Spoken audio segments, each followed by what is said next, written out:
Here are some more confessions of a hypnotist. Get ready, this one's going to be interesting. Hey there, I'm Dan Candell. I'm known worldwide as the anxiety relief guy. And it's my job to help unfuck your mind and uplift your life so you can have more wins, so you can have more good days than bad days, more breakthroughs and breakdowns. And so just life stops seeming like such a challenge. So life gets a little easier for you. Now, if you're new to me, welcome to the conversation. If you're not, welcome back to the conversation. Great to have you back. And guess what? As a hypnotist, people hate me. People hate me just for what I do. People hate me for helping people. People hate me for using hypnosis to help people, but it's not just me. No. It's a lot of people in the hypnosis profession that get a lot of hate and a lot of criticism.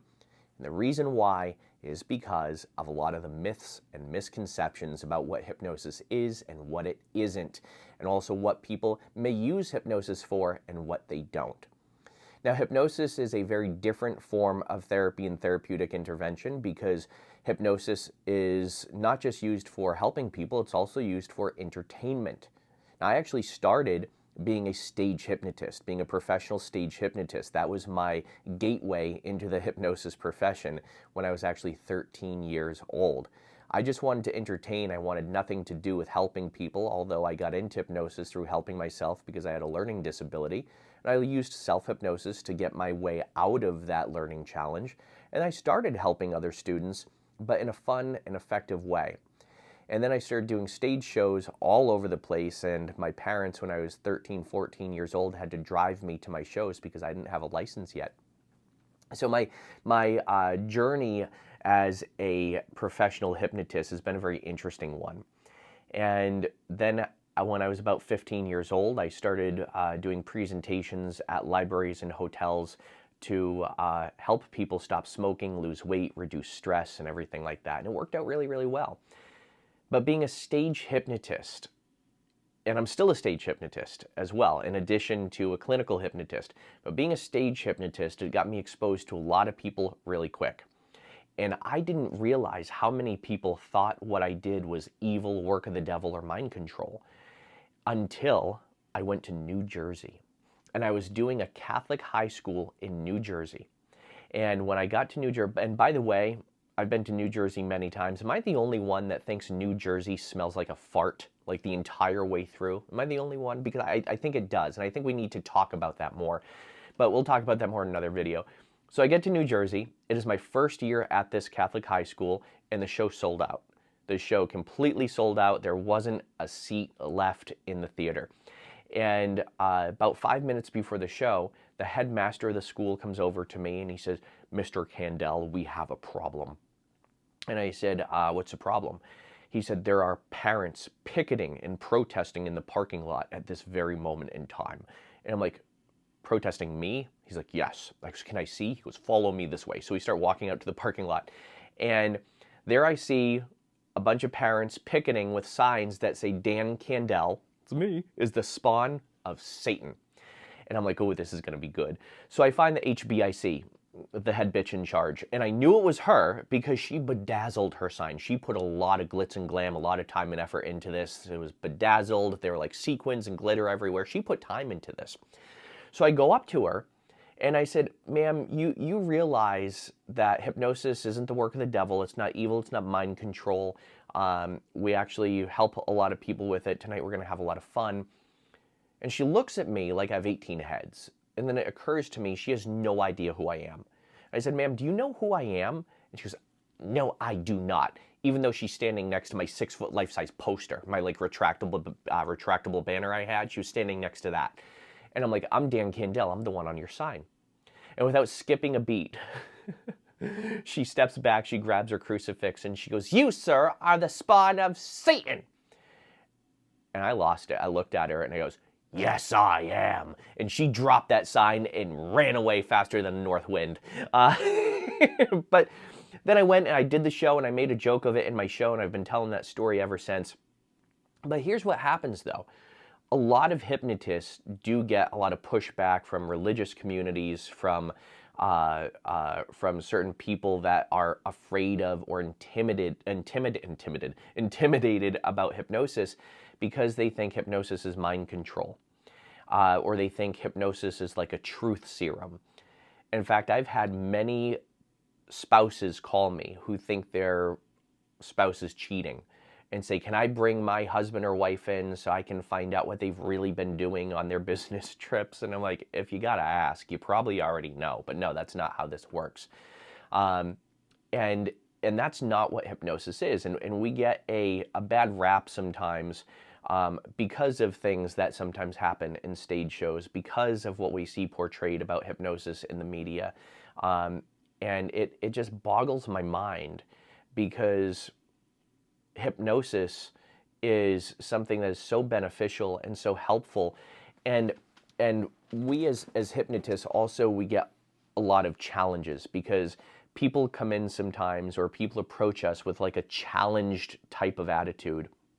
And it's almost like, oh, you can't hypnotize me. You can't get any information out of me. And I'm like, I don't want to. And sometimes when I tell people I'm a hypnotist, they say to me, don't look me in the eye. Don't look me in the eye. And I'm like, is that how you treat your plumber or your electrician? Like when your electrician tells you, oh, I'm an electrician, do they stay away from the outlets? Or if you tell someone I'm a plumber, does that person say, you pull up your pants, I want to see your crack. Don't show me your crack. Don't show me your crack, right? Like, does that happen? No, it doesn't. I've even had people that have taken their time that found out my address, and they sent me like 12-page dissertations as to why I and what I do am evil and going to hell. And I'm like, that's nice. That's wonderful. And let alone the fact that not only am I a hypnotist, I'm a gay hypnotist, which, guess what? That's just a double frickin' whammy that people sometimes, they're like, not only are you gay, but you're also a hypnotist. Like, how dare you? And I'm like, that's weird. That's weird. When I posted on Instagram that I proposed to my, now he's my husband, but when I posted that I proposed to my boyfriend, fiance, whatever, people started unsubscribing. I'm not following you anymore. I'm like, oh, so you liked it better when I posted pictures of me hypnotizing people and making them think they were riding a horse or something like that? I'm like, but so I don't know. People are just freaking weird. In fact, part of what I do is I produce content. I send out a lot of messages, and I send out a lot of emails. I do what's called Omnipresence. And the reason why I do this is because I'm not just a hypnotist, but I'm also an entrepreneur. And I do things that makes other people feel uncomfortable, so they can see that, hey, if you get pushback from people, it's not really all that bad. And I have a lot of stories, a lot more stories than some other people have, because I've been in the game a long time. I've been doing this a long time, so I have a lot of exposure to different types of people. But just today, right before I recorded this video, I sent out an email to my list of about 20,000 people, and I was letting them know that I'm opening my Unfuck Your Mind collective. And every 4 to 6 weeks or so, I open up my collective where people can come into my community and they can work with me. And we work together so I can help them achieve their goals, and I use hypnosis and other different therapeutic modalities. And I just sent out an email letting people know that I'm opening up my collective again to 7 people. And I got one person that equated my emails to having diarrhea. You can't make this up. I got another person that said, leave me the F alone. I got another person that complained about something else. And I'm like, okay, all right, that's fine. That's fine. But guess what? Those were 3 emails that I got back that people were not too happy that I sent them an email. And, you know, some people just, they like to, whatever, they like to be heard. That's fine. I like to be heard, but I think I'm helping when people listen to me. And if 3 people emailing me telling me that they hate me means, and they didn't say they hated me. One did, but that's okay. The others came at it and like, we support you, blah, blah, blah, blah, blah. I'm like, okay, that's fine. But if 3 people are disappointed by me or by what I'm saying or what I'm doing, but that means I can help hundreds more people, I'll take that. I'll take that. And here's the thing. Sorry, my nose itches. I promise I'm not picking my nose. My nose just really itches for some reason. Okay. So if I get hatred, or if I get people that don't like my message, or that that they're upset or annoyed that I'm sending too many emails, or that I'm recording or and posting too many videos, that's fine if it means I can help even more people. And it's almost like when I sign up to get emails from a place like CVS or Express or a clothing company or something like that. In fact, this clothing company, BYLT, Built, I love this clothing company. I wear their clothes all the time. Guess what? I must get about 5 or 6 emails a day from them. A day. And you know what? Every email they're trying to sell me something. That's why in my videos, I do a balance between mostly content, and then sometimes I let people know when I have something that I'm opening up or when it will be an investment of some sorts. My emails are the same thing. I do my best to do like 70% value and content and 30% letting people know that I opened the doors to a program that I have, or I'm doing, but it's all to help people, right? It's all to help people. And as hypnotists, we sometimes get criticized. In 90% of the time, it's because of a misconception of what hypnosis is and what it isn't. And a lot of it is based on just outdated knowledge and an outdated perception of hypnosis. Another reason why we sometimes get clapped back is because a lot of hypnotists practice in different ways. And some people think the ways that some hypnotists practice are more esoteric. So for example, or more woo-woo. So for example, past life regression, or if you combine Reiki or gems and stones in with what you do, some people think that's a little less credible. Do I think it is? No, I don't. I think past life regression for the right person, and that's, if you don't know, it's when a hypnotist hypnotizes you and brings you back to a past life, if you believe in that. People will do things like healing chakras and energy healing, which I also do in my practice. But again, it's not something that I say, okay, we're going to heal your 7th chakra now. It's just something that we may do as part of the process. I don't even tell you that we're doing because you don't need to know that. It's not that important. In fact, if I told you that's what we were doing, you'd probably look at me like I have 18 heads, but some people wouldn't. So it's really speaking to where your client is. Does it bother me when people hate me or criticize me for something that I love and something that I'm passionate about? It does. Like, I'm not going to lie. It bothers me sometimes.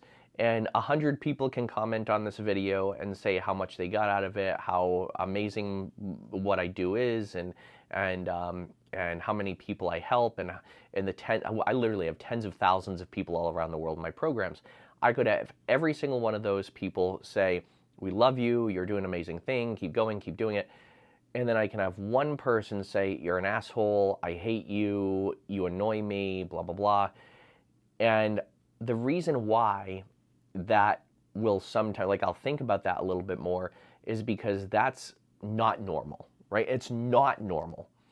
But the reason why it became not as bothersome to me is because it became more normal to me.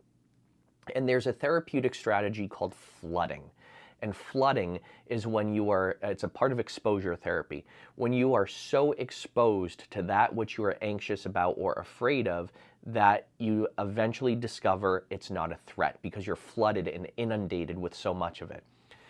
And that actually happened to me a few years ago, where my videos started going viral, where my programs started going around the world, and hundreds of people started buying them each day. I got flooded with hate mail, complaints, people who were angry and aggravated, also because I'm a marketer. And people hate marketers sometimes because they think that all marketers are charlatans and sleazebags, because people, unfortunately, they have gotten scammed and they have gotten ripped off, and they lump all people like that into that category. So all people like me who are actually legit, and all people like me who are real people, who have real lives, who are helping like, I'm a real person helping real people. And unfortunately, people lump people like me into the same category as snake oil salesmen, charlatans, and that's, that's, people have those experiences, and it's really unfortunate that people that have those experiences. But I have come to accept that that is part of the game. It's part of the job. So there's one therapeutic tool that I teach a lot of my clients that I'm going to share with you, and this is how I faster, I guess, overcome some of the hate that I get and some of the pushback and some of the resistance. Which again, it's not a lot. I get it. It's just not tons and tons and tons like it used to be. Because usually if people are treating me like that, I just cut them out of my world. And I used to respond back to people. Like those 3 emails I got today, I used to respond back. And now I don't, because I don't care as much. Like I don't care if I am heard by those people. I'm not going to change their mind. They already made up their mind, and it's not worth my time, effort, or energy to change their mind unless they're open to it. So what do? I practice what's called radical acceptance. And radical acceptance is it's a process that is from acceptance commitment therapy, or ACT. And you accept that there's always going to be good and bad.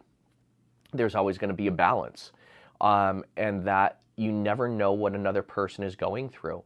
Like the person who sent me the email that said my emails are like diarrhea, maybe that person is suffering or struggling with a chronic case of diarrhea. I don't know. If they are, maybe they shouldn't eat as much Taco Bell. I don't know. The person that said to me, leave me the F alone, who talks like you do, I can't stand you. The person who said that, maybe they were harassed by somebody last week and they had to get a restraining order. I don't know. But I'm not going to sit here and pretend to know. And I'm going to accept that for every 2 or 3 people that clap back, there's going to be 100 more that really love and enjoy what I do. And it's worth it for me. If it means helping more people, it's worth it to me to get some clapback and some resistance. And that's how I deal with it. Also, I started exploding in the social media world when my dad got really sick, before my dad died. And because of the virality of my social content and my programs, I was financially able to be with my dad in the time of his death. And it's the day I'm shooting this video, it's 2 years since he's passed away today. 2 years since he's passed away today. And I am just so full of love and grace that what I do, this profession, it allowed me to take care of my dad. And now I'm in a very similar space with my mom now, going through something very similar with my mom. And like I said, if those 3 people clapping back at me means I get to spend more time with my mom because I'm actually helping more people, I'm fine with that. So with that said, my friends, I hope you got something from this today. There are times when we're human. We're all human, right? And there are sometimes things bother us, and sometimes they don't. And there are some days where things that bothered us today didn't bother us yesterday, and vice versa. There are some things that something bothered us yesterday might not bother us today, depending on what we're going through. So I just want you to know, if you're bothered by something, or if you need to develop a mindset of IDGAF, I call it the I don't give a fuck mindset, or a mindset of being able to bounce back, a mindset of resiliency, so you can have more good days and bad days, more wins and losses, more breakthroughs and breakdowns, and you just can achieve more without limiting stress, anxiety, and overwhelm.